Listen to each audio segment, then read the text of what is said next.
All right, folks, now I got to weigh in my little riff here. There's somebody named Ghazi Hamad. He's a member of the Hamas Politburo. This is all according to the Wall Street Journal editorial page, an editorial on October 24th interview on Lebanese television. And Mr. Hamad said, and I'm going to quote, "We must teach Israel a lesson, and we will do this again and again." This is the El Aqsa flood. All right, now don't take my word for it. This is from the Wall Street Journal editorial. The editorial was written November 2nd, and the title was "How Hamas Defines Ceasefire."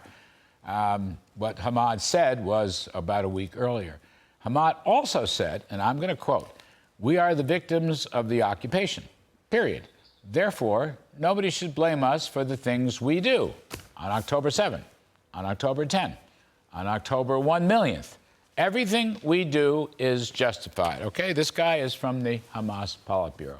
Now, as Secretary of State Blinken goes through his shuttle diplomacy in the Middle East, is he repeating this Hamas ceasefire definition to all the parties involved? Is he? I sincerely doubt it, but he should.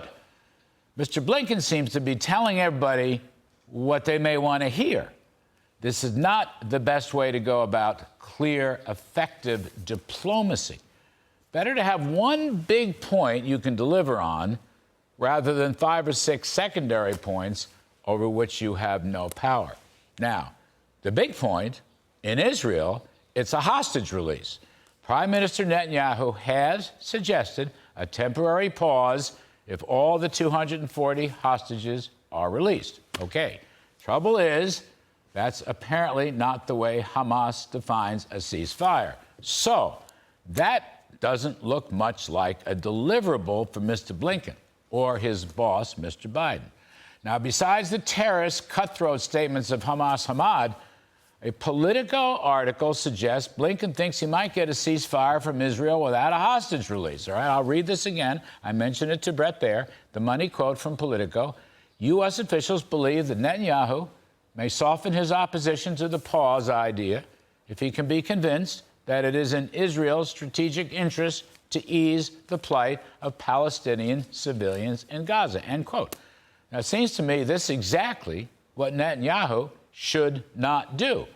But it also seems to me this is exactly what Biden and Blinken are trying to do. They're trying to put the handcuffs on Israel. No matter what the rhetoric, they're trying to trap Israel into some kind of spider web of Byzantine Middle East negotiations. I thought the New York Post editorial got it right, saying Biden's call for an Israeli pause means he's really jumping ship on our ally. And then, of course, Blinken's telling the PLA they can take over Gaza at some point after the war. But that's not deliverable. Then Mr. Blinken's telling Turkey, whose president, Erdogan, is already pro-Hamas and wouldn't even meet with Blinken, he's telling him that there will be more Gaza aid. But that's not deliverable.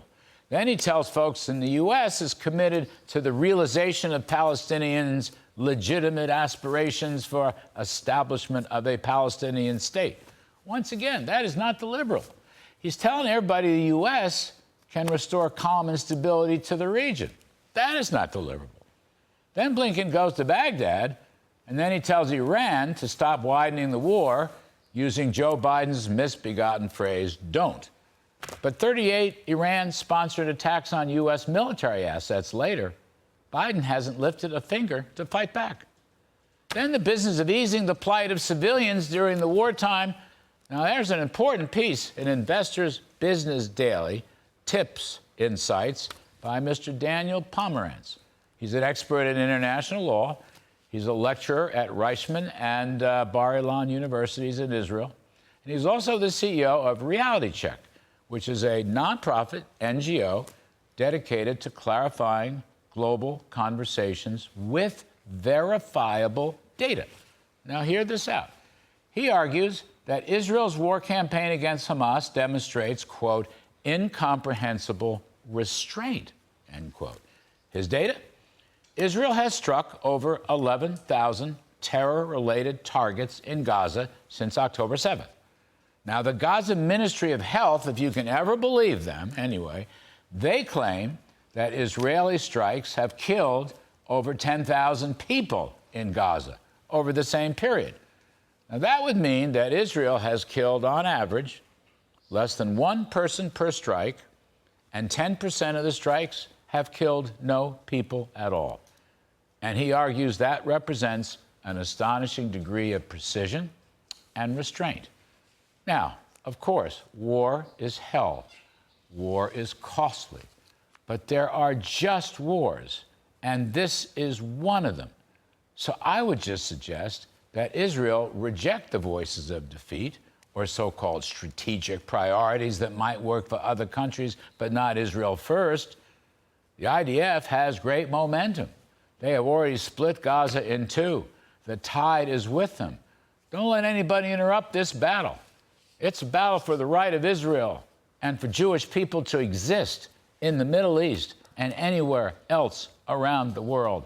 No interruptions, please. All right, folks, that's my riff.